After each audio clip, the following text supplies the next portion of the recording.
Hi, I'm Eric Edholm with Pro Football Weekly. 2 points.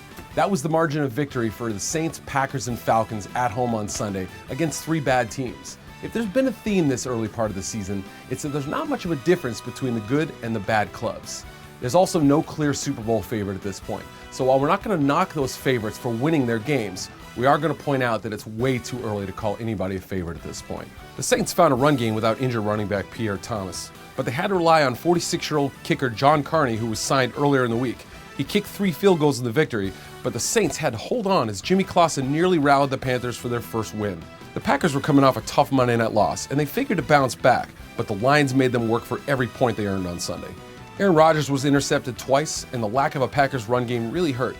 The irony of the Packers' victory on Sunday, after committing a club record 18 penalties on Monday night, they were bailed out by the fact that the Lions had 13 penalties of their own today. Now, the Falcons were coming off a huge win in New Orleans last week, and the 49ers were a team in disarray. But it took a Matt Bryant field goal in the final seconds to get the victory. For the Falcons, wide receiver Roddy White made the play of the game. He stripped cornerback Nate Clements of an interception to get the ball back late.